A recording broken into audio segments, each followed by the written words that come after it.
Hello, I'm Stuart Bloor and I'm on one of my favourite winter lakes for carp.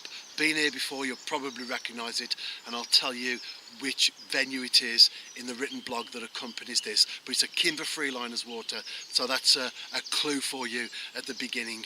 Anyway, 2 days ago, this particular place was totally iced over. We've had some, relatively speaking, mild weather since, and that has caused the ice to melt, although of course, as you can imagine, the water is quite cold as a result of that ice melt. But in it to win it, as they say, bait's in the water, I've got a chance.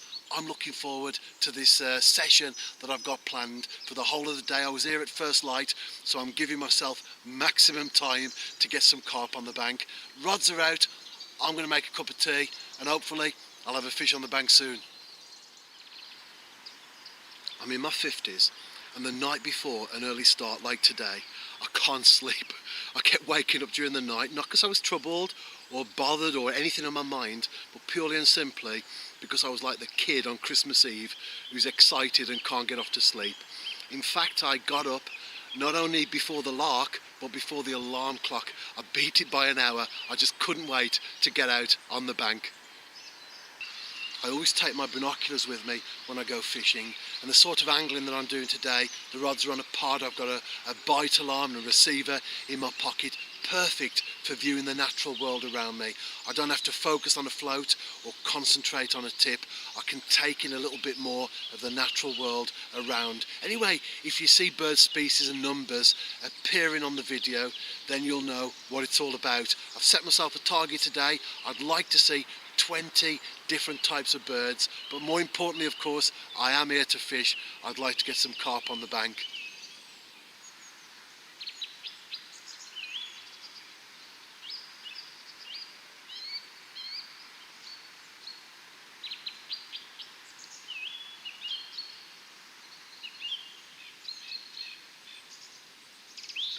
I'm getting a few feeding bubbles out there, not many at all, just the occasional half a dozen or so that's coming to the surface. The carp on here generally do give themselves away.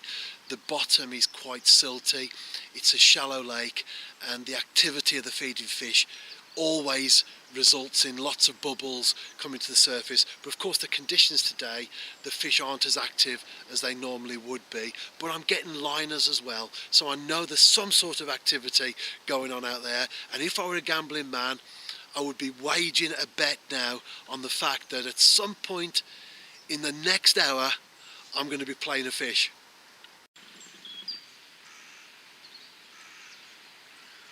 Hey, I told you, within the hour, and I've had a little bit of a screamer on the left rod. I'm fishing lobworm boilie pop-ups, 14 mil on both to start with, and I'm fishing over lobworm pellets, and of course a few lobworm boilie freebies as well. Looks like a small common, although I've got to be honest, in these conditions I'm not bothered about the size. As long as I can get it in the net, I'll be happy.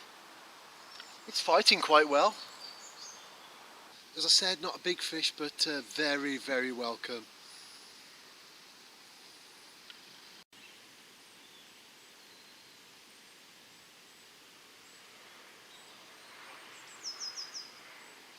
That fish has now gone back. It was caught within 30 minutes of my prophetic word. I'll tell you one thing though, the water is absolutely cold. You can understand why it was covered in ice totally 2 days ago. Even when I got here this morning, although it was in the main ice free, there was still patches of it down the far end. That's all gone now, of course, so the water's totally 100% fishable.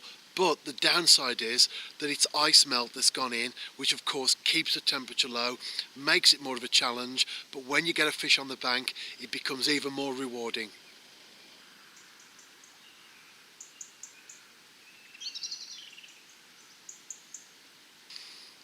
They're getting a little bit bigger, but you can only catch what's in there, and this venue doesn't hold monster fish really. So this is decent enough, and certainly at this time of the year and in these conditions, I'm more than happy with this one.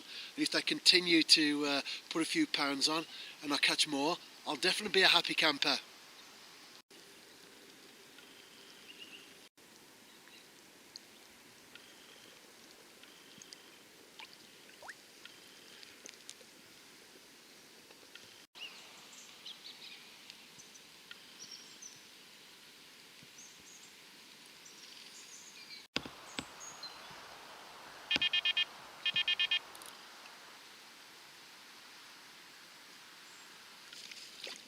another small common, and as I've said earlier, size is totally irrelevant on a day like today. And it's just about to come into the net, and there it goes. Again on a 14mm lobworm boilie, popped up.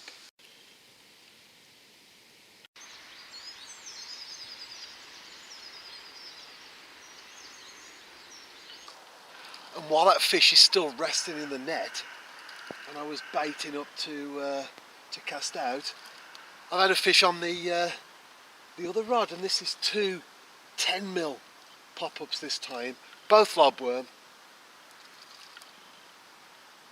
and this one's coming in quite tamely. So assuming I do, oh, he's decided to wake up. So assuming I do net this, and it's pretty close at the moment, just a couple of metres out, I will have two fish on the bank.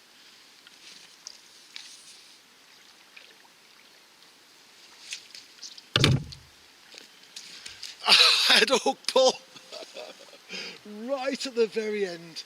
How disappointing is that? Never mind, these things happen. And here's the one that didn't get away.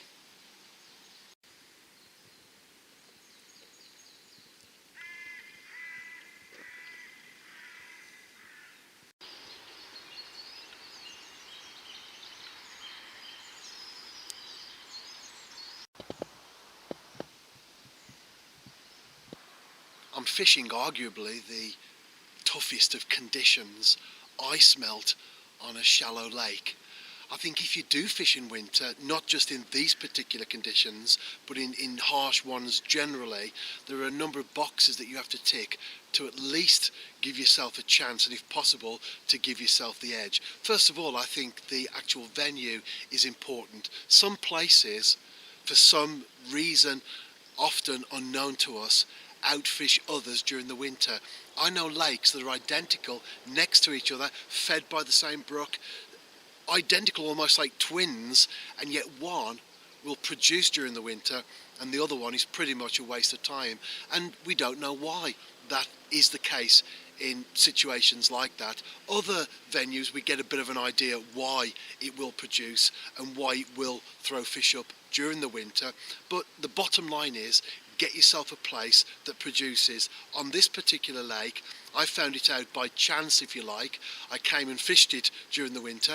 It produced for me, and I've been coming back ever since. It's one of my favourite winter venues for carp, and I'm yet to blank on here as well, and I hope that hasn't been the kiss of death for my next visit, whenever that may be. Secondly, I think you need to look at location. Once you've got the venue, which I have here, you need to then look at location, because the fish won't necessarily be spread evenly over the lake. You need to look for features like overhanging trees, deeper water, that sort of thing. Now this is a very shallow lake, and I'm on a dam wall. I'm only fishing 2 or 3 lengths out, so although it's shallow, I am in the deeper part of the water. The fish aren't moving much. They've got leeches all over them, evident to the fact that they've been on the bottom. So I know that I'm in with the fish, which is obviously going to give me a chance. Thirdly, you need to get the right bait. I fish with SBS, that's no secret. And one of the things I like about the company and what they do on the website is all the bait products have little icons next to them. So it tells you whether it's an all year round bait, a spring bait, a summer bait, autumn bait, or a winter one. Now we don't know what goes into the ingredients, and that's why you need a bait company that you can trust. But when you have a bait company that you do put your trust and your faith in, and they tell you that this is a winter bait, then you know that you can fish with it confidently. So the right bait, fish with confidence. The venue is important, and location, once you're on there, you're a good way towards catching some fish, and I've proved that, haven't I, today. There was a lull in proceedings, and I was wondering whether I would bag another fish before I packed away. I'm into the last hour now, and assuming I can net it, of course, not taking anything for granted, then this will be my 4th carp of the day. And it's just about to come into the net, and it's another common, and possibly the last fish of the session.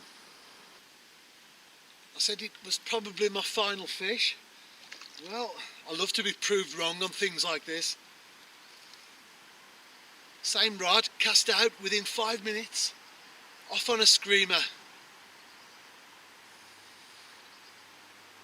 Another small common. As I said earlier, you can only catch what's in there. The fish don't go particularly big in this venue. But, as I've implied and said a number of times during this video, anything is welcome in conditions like this.